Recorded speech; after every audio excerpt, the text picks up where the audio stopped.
Good evening and welcome to Emirates News. I'm Yunus Saif and we are broadcasting from Dubai. The headlines tonight.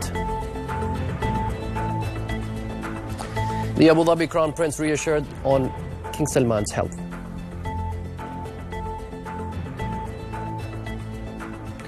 The chairperson of the Dubai Culture and Arts Authority announces a 6-year strategic roadmap to position the Emirate as a global center for culture and talent. In the business tonight, UAE's ADNOC and ADQ Holding form a joint venture for chemical projects investment. And in sport, the new UAE head coach gets straight to work with the job in hand. The Crown Prince of Abu Dhabi and the Deputy Supreme Commander of the UAE Armed Forces, His Highness Sheikh Mohammed bin Zayed Al Nahyan, today inquired and was reassured about the health of the custodian of the two holy mosques, King Salman bin Abdulaziz Al Saud. During a telephone call, Sheikh Mohammed wished King Salman good health and wellness. The Abu Dhabi Crown Prince also wished the people of Saudi Arabia further progress and prosperity under King Salman's wise leadership. In return, King Salman expressed his thanks for the sincere feelings expressed by Sheikh Mohammed bin Zayed and wished the people of the UAE further progress and prosperity. The chairperson of the Dubai Culture and Arts Authority, Her Highness Sheikh Latifa bint Mohammed bin Rashid Al Maktoum, today announced the launch of Dubai Culture's 6-year strategic roadmap that will aim to position the Emirate as a global center for culture and talent. The initiative also seeks to create the fastest route to recovery for Dubai's culture industry from the COVID-19 crisis. The roadmap outlines the key pillars to fully empower the authority as a regulator and facilitator of the cultural and creative sector. It also seeks to facilitate the authority's pivotal role in promoting the development and sustainability of the city's cultural ecosystem. Dubai is ready to welcome back medical tourists from around the world. The sector is aiming to attract 500,000 tourists this year, even as the world continues to fight COVID-19. Officials say the strong coordination between the public and private health sectors has helped Dubai combat the spread of the virus, allowing the Emirate to quickly adapt to the new normal. Dubai reopened its borders and started receiving tourists on July 7th with clear health protocols in place.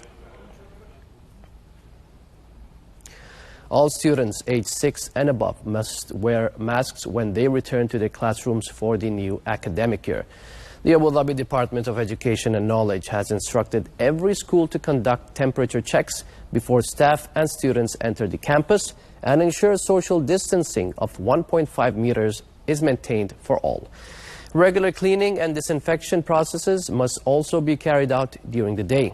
A decision on whether students will be allowed into school daily or if classes will be held on alternate days or weeks will be decided by the head teachers and will be communicated to the parents by July 30th. In light of the increased use of digital banking services during the COVID-19 pandemic, the UAE Central Bank has warned residents about the increase in fraudulent online activities. The public is being urged once more not to disclose their personal information, such as bank account details, to any person or entity. Banks operating in the country are also reminding their customers that they never request personal information over the phone or text messages and to never open any links from unverified sources. Fujairah residents can get tested for COVID-19 for free in the Emirate. The Fujairah leadership has instructed the Ministry of Health and Prevention to offer the coronavirus test for both citizens and residents living in the city. The health campaign will be implemented in coordination with the Fujairah Medical District and the Emirates Emergency Crisis and Disaster Management Team. The UAE has ranked first in the region for testing and monitoring COVID-19 virus levels in municipal wastewater. According to the Abu Dhabi Media Office, it has also ranked among the top 5 countries in the world for carrying out the early detection method. Scientists involved in the research have explained that the new method will allow the UAE government to geographically locate areas affected by COVID-19. Meanwhile, taking a look at the global numbers, and there are now nearly 15 million confirmed cases of COVID-19 around the world. That's the latest from Johns Hopkins University, who say over 617,000 people have now died from the virus. The U.S. still has the highest number of infections, with over 3.9 million and more than 142,000 deaths. Brazil has the second highest number of confirmed cases at over 2.1 million and a death toll of more than 81,000. India follows with nearly 1.2 million cases and a death toll of 28,000. Russia has over 787,000 confirmed cases and close to 13,000 deaths. Also, South Africa is now the fifth worst affected country in the world, with nearly 382,000 cases and over 5,000 deaths. Meanwhile, over here, the UAE has around 57,500 cases, and the death tally stands at 341. The UAE today sent an aid plane carrying 8 metric tons of medical supplies and COVID-19 testing kits to Namibia. The aid will assist 8,000 medical professionals as they work to contain the virus. Officials say the UAE continues to support development in Africa or African countries and meeting their needs, especially in times of crisis. Meanwhile, to date, the UAE has provided over 1,100 metric tons of aid to 75 countries, supporting more than 1 million medical professionals in the process. The UAE's successful launch of the Mars mission Hope probe will serve as a positive step towards South Korea's planned lunar mission and pave the way for joint Moon and Mars missions. That's the message from the president of the Korean Aerospace Research Institute, Cheol-ho Lim. The official believes that his country can greatly benefit from the UAE's experience and accumulated knowledge on Mars when Korea carries out Mars exploration in the future. The UAE's Hope probe is expected to reach Mars or Mars's orbit in February 2021. Meanwhile, South Korea is planning to launch a lunar orbiter in 2022 and send a lunar landing module by 2030. The UAE Federal Public Prosecution has warned the public against publishing any information for the purpose of trafficking in or promoting narcotic drugs. On its social media platforms, it affirmed its ongoing efforts and keenness to support the fight against drugs by heightening the awareness of the public. It emphasized that the UAE law has illegalized the possession of narcotic drugs for trafficking in or promoting purposes, an offense which carries the death penalty. More than 75,000 people from over 150 different nationalities have benefited from a smart service provided by Dubai Police. The platform allows the public to check if any debt-related travel bans have been issued against them. Officials revealed that they have received more than 540,000 inquiries through the service. The service was introduced in 2018 on Dubai Police's website. The Eid al-Adha holiday for ministries and federal bodies will begin from the 30th of July and will end on the 2nd of August. The Federal Authority for Government Human Resources made the announcement today. On the occasion, the authority also greeted the UAE's leadership, citizens and residents, as well as other Arab and Islamic countries. We'll have to pause now for a short break, but also up next is today's business. And UAE's ADNOC and ADQ Holding form a joint venture for chemical projects investment. Stay with Emirates News.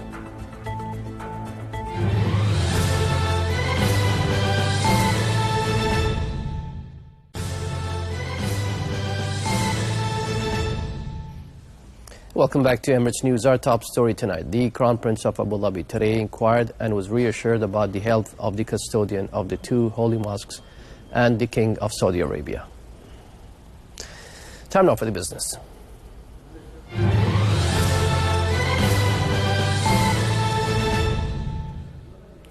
ADNOC and holding company ADQ have signed a joint venture deal to invest in chemicals projects in the planned Ruwais Derivatives Park. ADNOC will hold a 60% equity stake in the venture while ADQ will have the remaining 40%. ADNOC and ADQ both have strong track records of driving private sector growth in the capital. To date, ADNOC's in-country value program has driven more than 44 billion dirhams back into the UAE economy and created over 1,500 private sector jobs for UAE nationals. Emirates NBD today rang the market opening bell at Nasdaq Dubai to celebrate the listing of a $750 million conventional bond. The bank says the capital raised will assist the activities of Emirates NBD. The issuance attracted strong international interest, with 37% of orders coming from Europe, 33% from MENA, and 30% from Asia. Dubai Islamic Bank has posted a net profit of 1.01 billion dirhams for the second quarter. Its net impairment charges were 637 million dirhams, much lower than the 1.48 billion dirhams booked in the first quarter, which included 818 million dirhams in extraordinary charges. The bank said its capital adequacy ratio stood at 16.7% at the end of June, slightly above 16.5% last quarter. The IB says it has now begun integrating Noor Bank, which it bought earlier this year. Etisalat has just posted revenues of 25.6 billion dirhams during the first half of this year, while its consolidated net profits after federal deductions totaled 4.6 billion dirhams. Meanwhile, DU posted first half revenues of 5.66 billion dirhams and a net income of 570 million. The company says they expect to see a stabilization and a gradual pickup in economic activity in the second half of 2020. RT is allowing car rental firms here in Dubai to add the use of digital platforms to their business once they obtain the necessary permit. The step aims to empower those companies to expand the scope of their services in line with Dubai government's drive to make the city the smartest city. The measure covers streamlining booking, online payment, inquiries and support services to customers. This year marks the 20th anniversary edition of Boston Consulting Group's Global Wealth Report, which in part looks at the current and future size of the UAE market and explores the key to profitability. Mustafa Bosca is Managing Director and Partner at BCG Middle East and joins us now on the line from Turkey. Mustafa, thank you for joining us.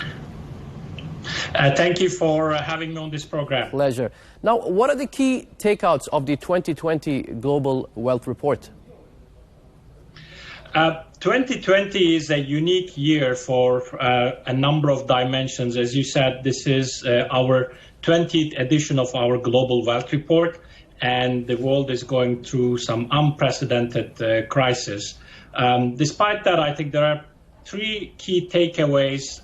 One is a big celebration for the world and the GCC, and the other two is looking at the globe and the future. Number one, over the last 20 years, the world total wealth in the world increased 3 times, from $80 trillion to $226 trillion, and in the UAE, it was a phenomenal almost 13 times increase, from 33 billion US dollars to more than 400 billion US dollars over this time period. Mm-hmm. And when we look going forward, yes, we will see some issues related to COVID, but we do believe that the world will continue to create wealth. And lastly, over the next 20 years, when we look beyond next 5 years and towards 2040, we will see a very different wealth management industry. We will see new segments, and we will see wealth distributed more globally, and women having a much larger share. So wealth managers will need to prepare for this new environment that is going to be facing them over the coming next 20 years. Now tell me, with the pandemic, affecting so many businesses, how will the COVID pandemic really, or how much will it affect the growth of the region's wealth over the next few years? Yeah, so In order to understand the impact of COVID-19, we built 3 different scenarios. One is a quick rebound, the other one is a slow recovery, and the third one is a lasting damage. Now, when we look at the region, what we believe is that over the next 5 years, when we go beyond next 12 to 18 months, depending on each of these scenarios, the region, we are talking about the Gulf region, will be adding around 100 to 400 billion US dollars. Mm-hmm. This is on top of the already 2 trillion US dollars wealth we have. And when we look at UAE, we see that that amount will range between 60 billion to 120 billion. So yes, there will be some challenges over the next 12 to 18 months, but when we look beyond the next 18 months and towards 5 years from now, we will see significant amount of wealth created under each of the 3 scenarios that we developed. Mustafa Bosca, thank you for joining us. All the best. Work continues on the first hydroelectric power station to be built in the GCC region. Once complete, the 250 megawatt station in Hatta will generate electricity by making use of the water stored in the dam. It will have a large storage capacity, a lifespan of 80 years, and will cost more than 1.4 billion dirhams. The station is being built and will be operated by DEWA and is scheduled to be commissioned by February 2024.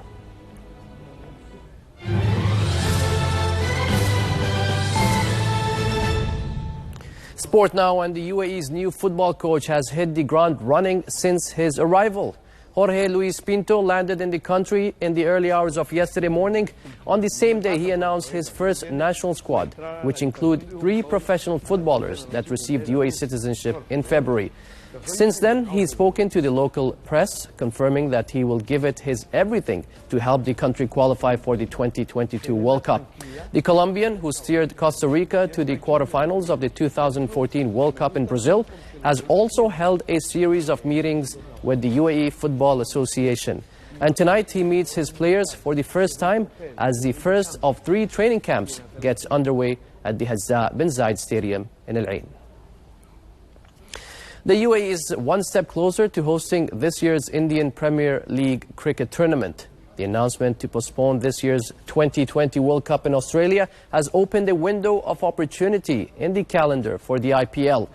The tournament can't be held in India because of the COVID-19 situation, so organizers have proposed the UAE as an alternative venue.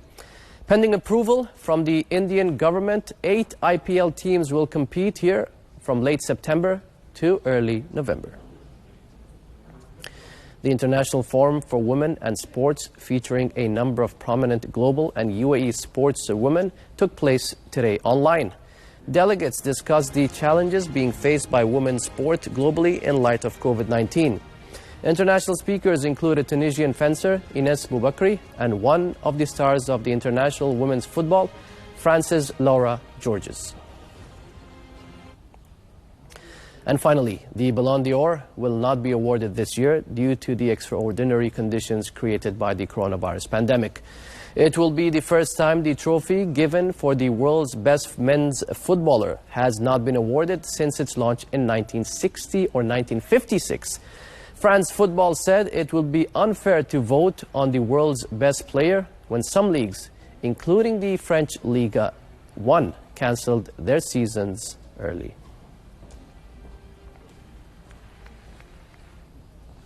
And with that, we end tonight's bulletin. Thanks for watching. You can also follow us on Twitter and Instagram at Dubai One TV. We'll be back again tomorrow. But for now, have a great evening and goodbye.